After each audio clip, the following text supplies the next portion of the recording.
Salut cher abonné à Herbie Channel. La séquence qui vous vend le message toujours que l'anda ou les chaînes Nabino et Herbie Channel. Le message c'est toujours que c'est Sabino. Toza toujours tokozala te tokozala kaka. Merci na koyes masi nzambe o pesingana yo pe malelo tozala o toza lelo. Et merci beaucoup na Rit Bilonda la canne. Beaucoup, je vous salue là où vous êtes. Et ce moment, on a toujours je salue le grand réalisateur Rodrigue Wawa.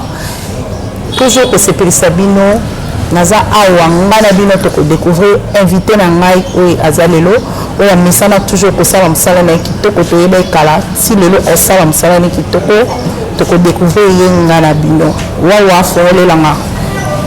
Bonjour, Papa. Bonjour, Maman Christelle. Bonne santé. Bon, Dieu fait grâce quand on est en vie. La première chose est qu'il faut remercier l'Éternel. Il y a Zali, mettre à temps par circonstances, je me porte en merveille. Ok, merci beaucoup, Papa Lulé. Donc, c'est pas le mini qu'on a la chaîne Herbie Channel. Papa Lulé, moi personnellement, je vraiment. Et question à du bosso, Papa Lulé, comment ça va donc?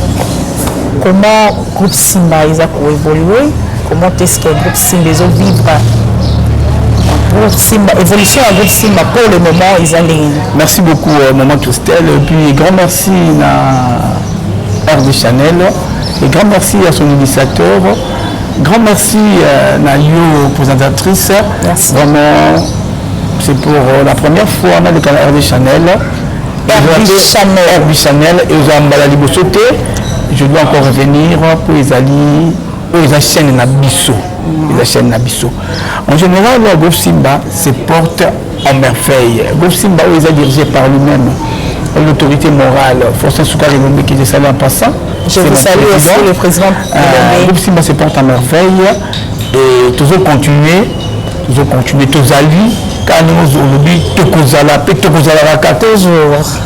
Merci beaucoup, Papa Lulé. Papa Lulé, qu'est-ce qu'on a mis dans les alliés? Nous, nous motivons. Là, on est ça, Papa Lulé, vraiment à la théâtre.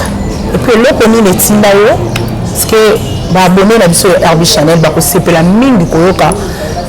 Motivation na yo saka moto botamika boemba moko se motiver na sala théâtre là on est motivé moto ni na peso elengi wana na sala théâtre. Merci beaucoup, merci. Bon en fait elengi tete je vais essayer un peu de rentrer en arrière là le bilan sur nini parcours nanga quoi motivation na moto c'est witaki en fait moto apesa na pena pour ça la théâtre c'est le président Kabamba Massassi, il a scellé Bambota trop.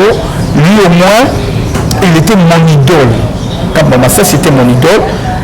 J'enviais beaucoup sa façon de jouer. Et une ou deux fois, on était sur scène.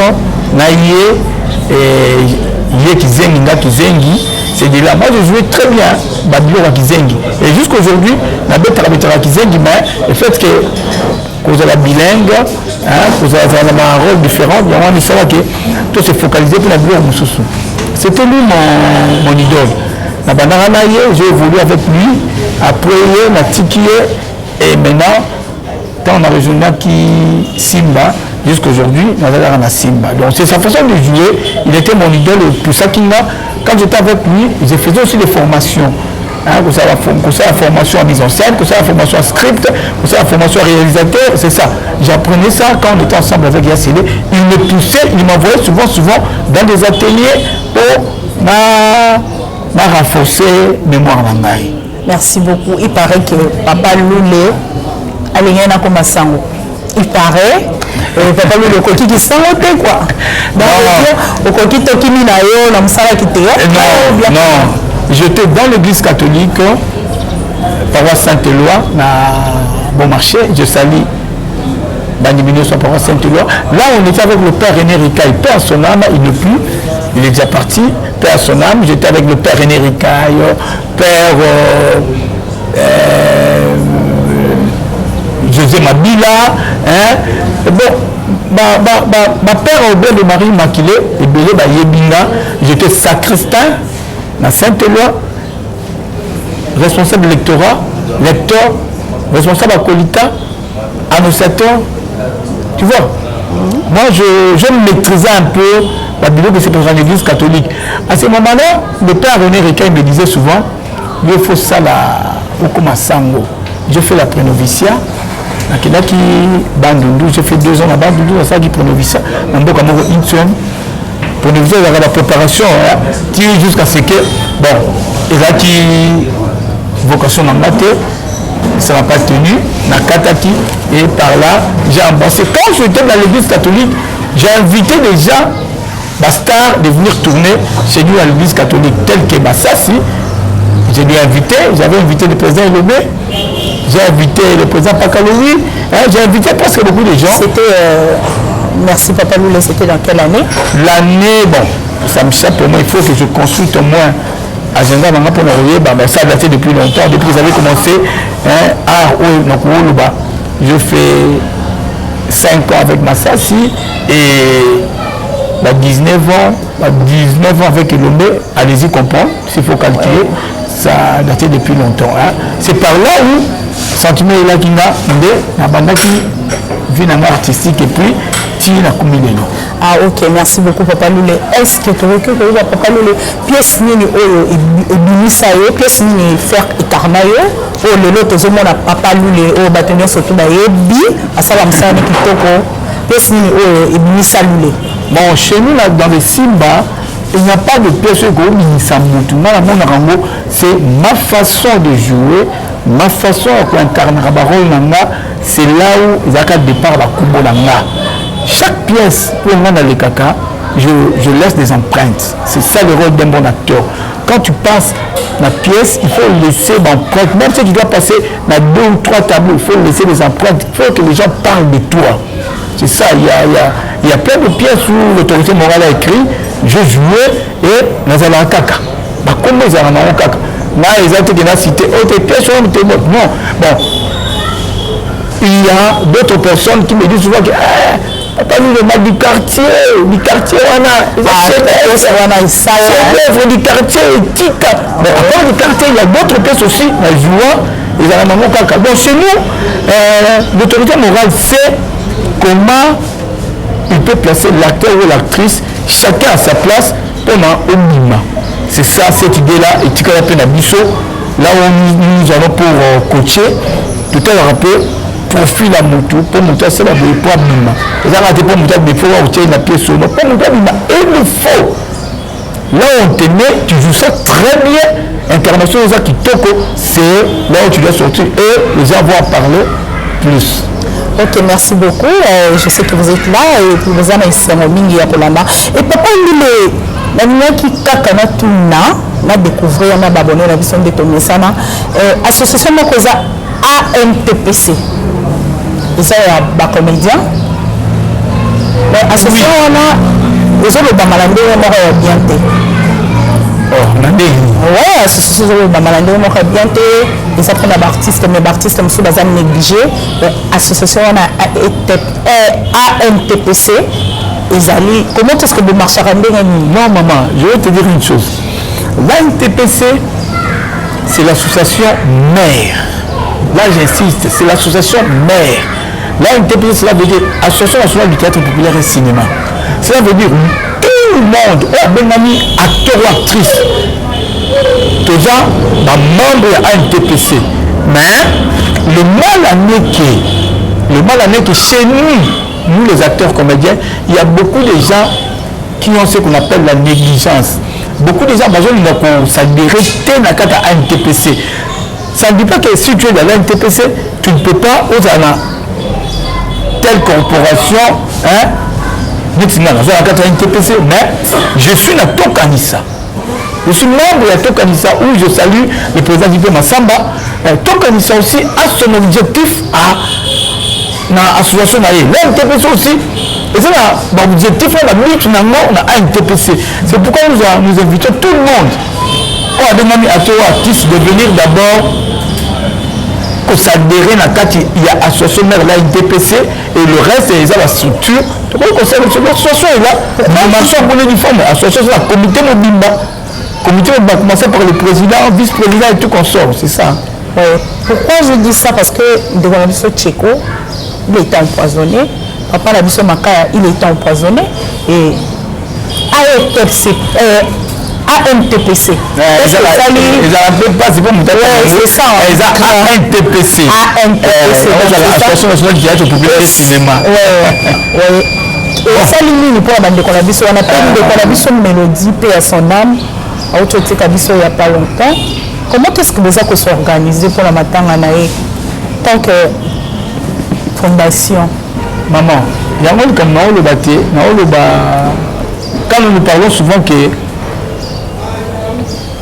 des acteurs viennent s'adhérer à l'NTPC, c'est pour au moins quand il y a un problème que l'NTPC vienne.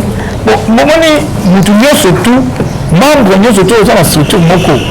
Sauf dans la quantité, le nom que vous avez dit, l'association ne peut pas venir te soutenir parce que tu n'es pas membre de l'association. On invite tout le monde de venir s'adhérer.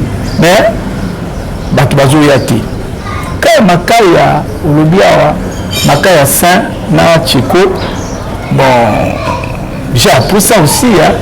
Bon, j'ai appris ça, il y a Bande Kowaza qui est empoisonné. Bon, beaucoup de poison comme problème, il faut être prudent dans la vie. Depuis tout le monde, si au moins nous sommes les gens qui la place soit la place soit la Christelle, à vous de tirer poison dans la carte flora.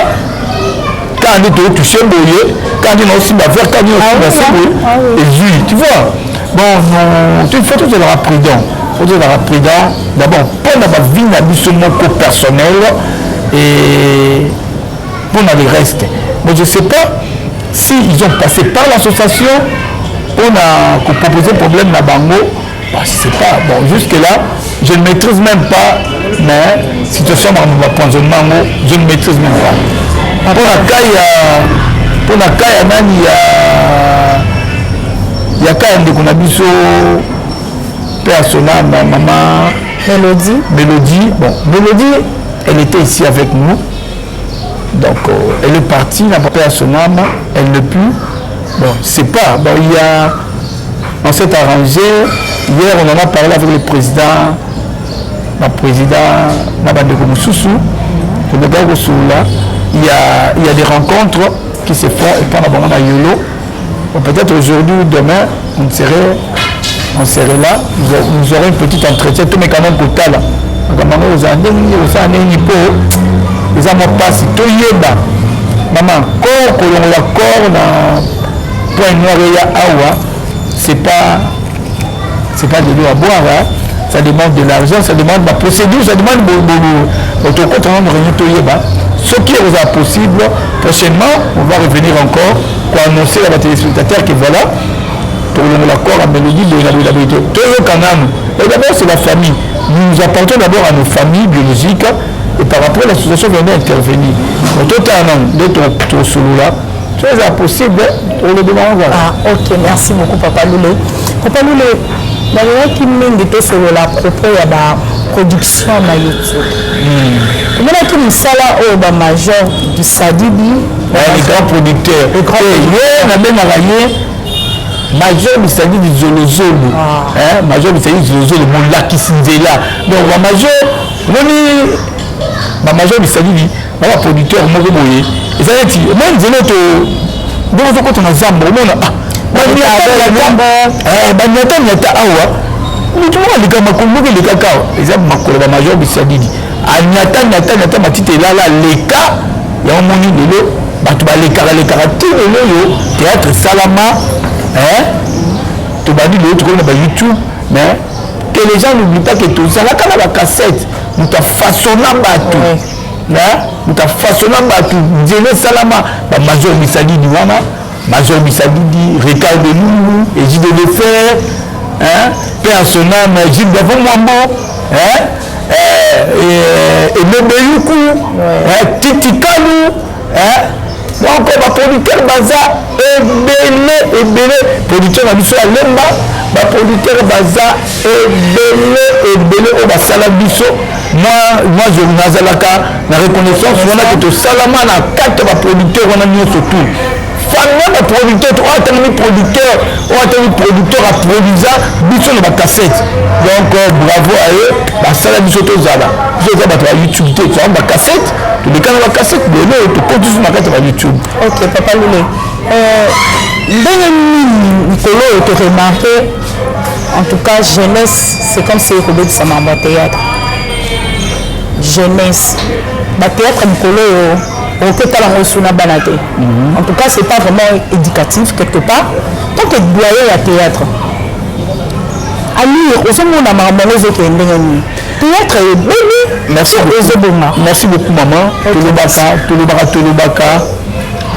tolobaka likambo oyo na libalelo moko nous venons d'une famille à une autre moi je viens de ma famille nanga l'autre a une famille na et nous avons des éducations différentes chacun de nous a son éducation chacun de nous a yebi ce qu'il est en train de faire mais ces derniers temps la biloko yango opekisa ndenge nini so mutu l'autorité eza na mutu surtout à ça groupe na ya théâtre on donne l'accès à tout le monde sikoyo yo soko olobi tenga style nanga bascène nanga eza boye okanga ye te sensire mpe kutu na mboka na biso sani ekufa sensire ekufa sensire ebunga depuis kala même na batroupe na biso batroupe mosusu lokal ezalaka bozolinga olekisa pièce il faut eleka na censure baparafe mais c'est bien te esalama su te donc le fait que eza charge à l'état d'abord ça commence par notre ministère de la culture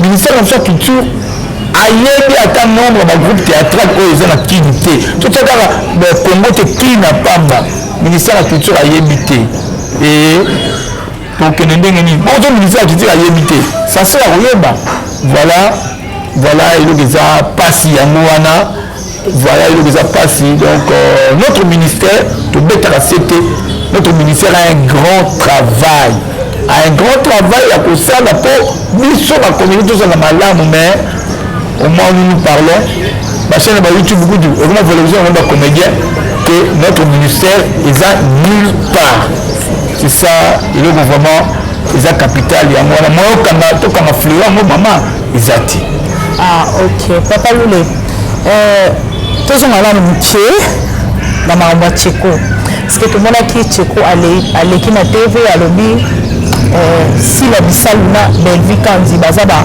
m'approche à maman livre mais la soutenir y était na à l'équipe pour aller ba passe na ye aller ba problème ni na za na mais ba soutenir y était mais ba l'équipe na ba YouTube ba fingier ba le dit n'importe quoi parce qu'il a dit ça est-ce qu'il avait raison de parler ça ou bien de donc on a yo doit moyen de maman je vais vous dire une chose nous ne sommes pas là pour passer chaque fois à la télé parler de maman Liv elle est là maman Liv elle était là pour nous soutenir avec ex-première dame elle est kaka maman présidente papa le président Kabila avec président sortant maman Liv Kazali maman kaka mais quoi aider bon je ne sais pas pour moi pour aider quelqu'un il faut passer à la télé pour me ganga. C'est pourquoi aujourd'hui bateau belé va comme film la biso d'acteur comédien tous ont ba sens mais ba responsabilité té. Maman lui va maman. Est-ce que pour nous cinq pas maman nous là madame ça faut que côté internet. Nous cinq pas maman. Cette maman là maman qui peut-être non, cette maman là elle fait beaucoup. Là je suis reconnaissant. Elle fait beaucoup pour nous les acteurs comédiens jusqu'aujourd'hui. Alors c'est ce qu'on a été. Ça sent que Azam maman elle était là. En tant que maman présidente. Jusqu'aujourd'hui, papa de moi, maman Tikala, mais elle est là, elle est en train de soutenir d'une manière ou d'une autre. Mais c'est quoi pas soutenir, il faut qu'on là. Il y a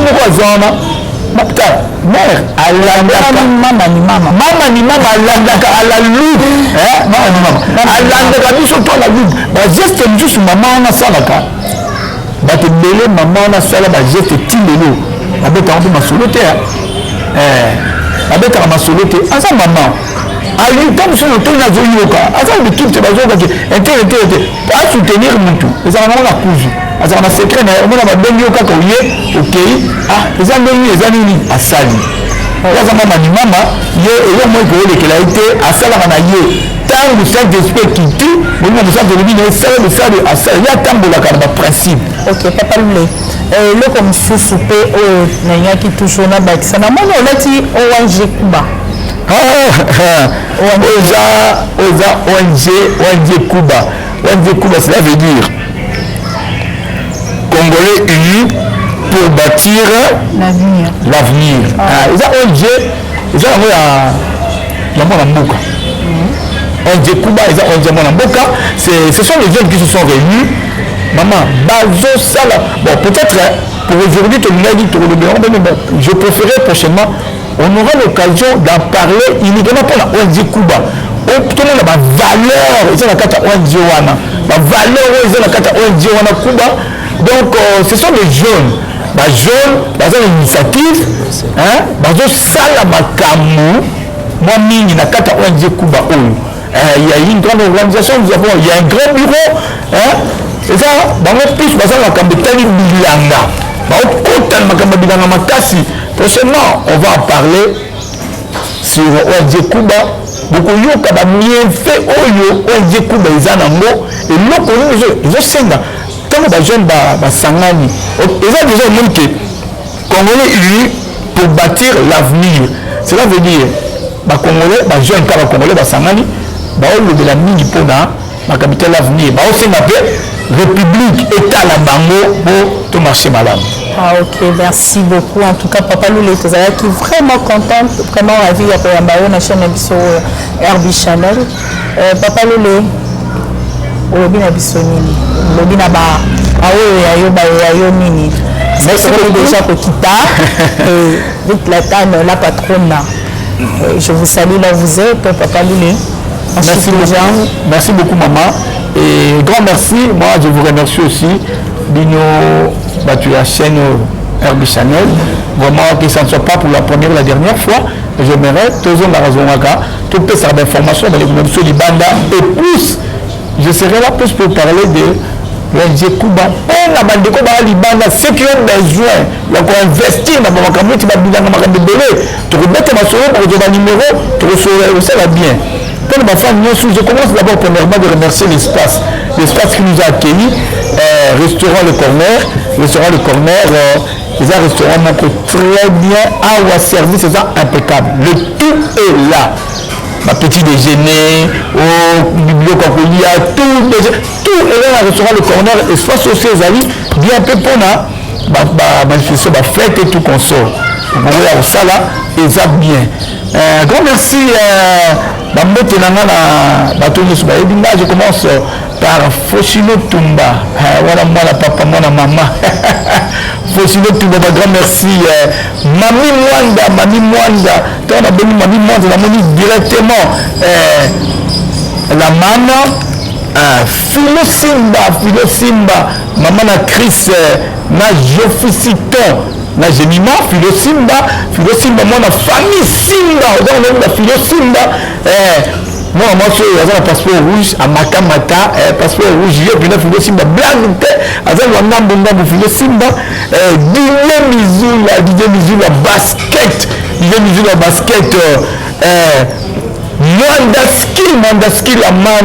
Mandaski la man.